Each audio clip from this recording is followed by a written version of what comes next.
Hi everyone, this is Syrian Girl. This was part of my interview with Sky News after I was called a Russian bot by The Guardian. It was a little while ago now, but I just got around to uploading it.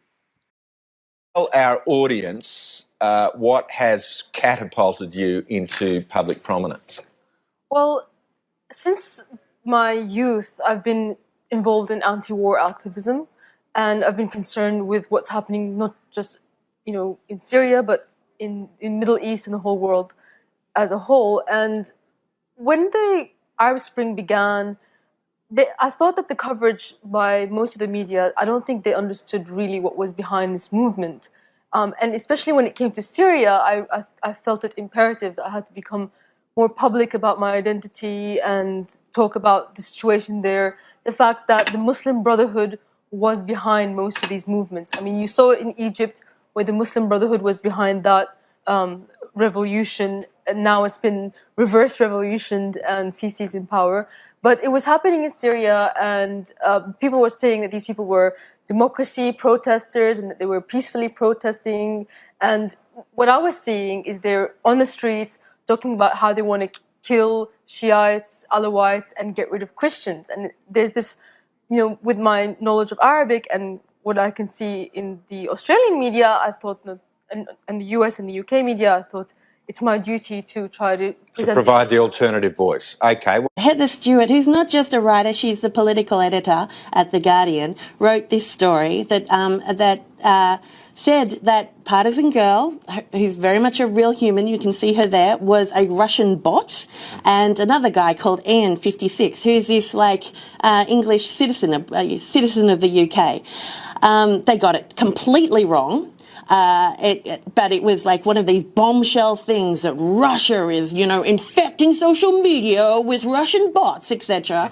Meanwhile, they turn out to be very ordinary people who are just really concerned about regime wars. And in a post-Iraq world, we should be concerned about regime wars. They are never, ever good. They never work out. They always kill people, and they're never for the benefit of any ordinary people. Anyway, so Partisan Girl got pulled into that.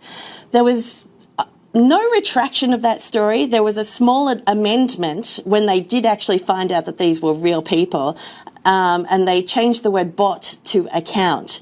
But they have never gone back on the fact that they decided that they were some sort of Russian agents that were out there infiltrating social media and spreading wrongthink throughout the world.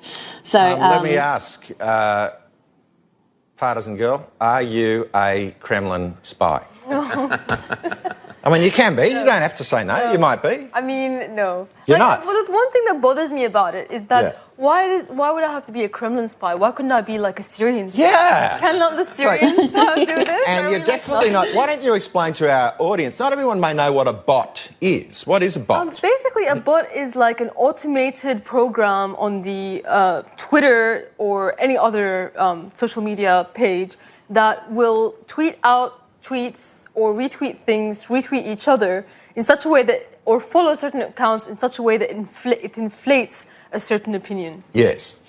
So let's get, the thing that shocked me, I must admit, is that when it became clear that the political editor of The Guardian had just made a massive factual error, had called an Australian citizen a robot, and then she turns up smiling into the camera, and she's definitely not a robot, that there was no retraction and apology.